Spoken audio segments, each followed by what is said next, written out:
So overall, I found that filming day one actually went really well. Although we did have a few errors and a few issues that will probably mean that our group will have to go back and re-film some of the shots we did.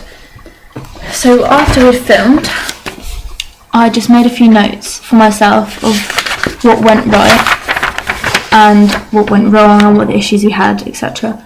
So I'm just going to go through that.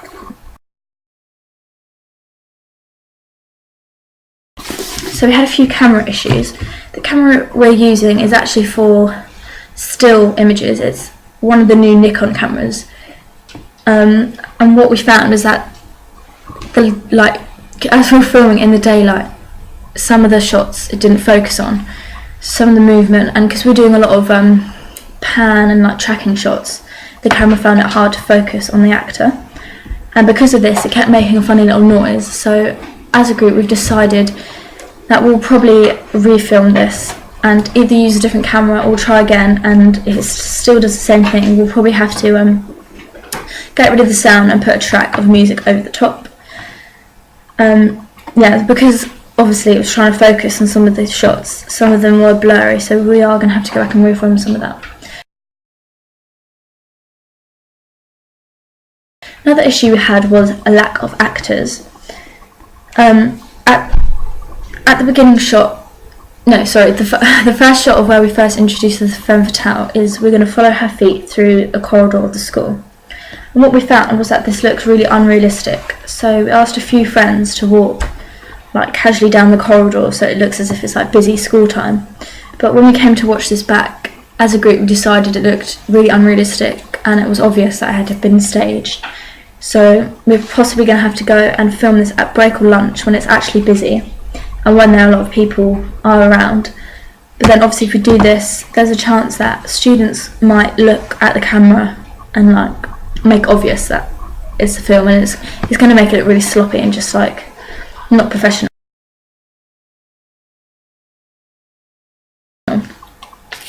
So a few things didn't work. Obviously the opening shot of the femme fatale's feet, although we think that the idea works really well and we still want to do this, it was hard for the people filming to make the transition from the tilt of her feet up to her back, because one, we couldn't get low enough onto the floor to follow her feet, and then to move up smoothly without the camera shaking and stuff to film her back and her shoulders. So what we decided in the end, and I've got a picture on my blog, is Harry Nichols in my group, she sat on a chair, a wheelie chair, with the camera, and she did a low angle of the feet, and then as Toby was pushing her in the chair following the femme fatale, myself and Dom, she slowly moved the camera up, which did work. But because of the camera issues we're going to have to go back and refilm this section, but it worked in the end and we figured it out.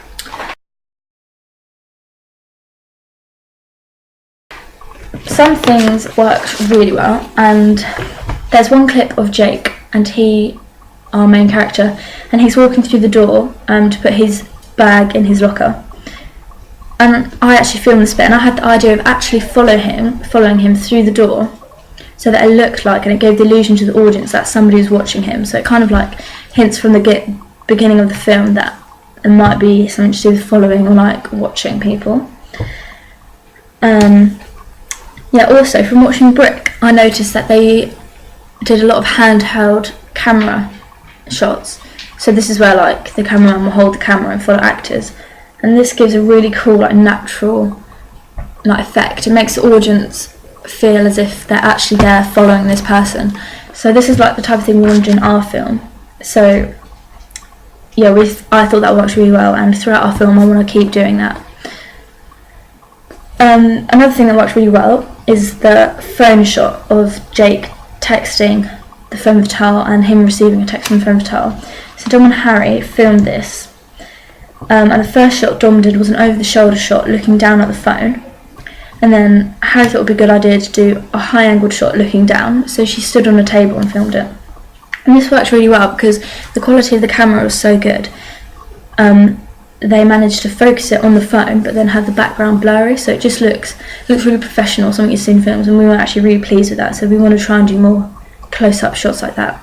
And we're thinking in the bar scene, when femme fatale receives missed calls from her dad, we thought we could do this again, or maybe close-up shot of her putting on lipstick or something with the same type of blurry effect.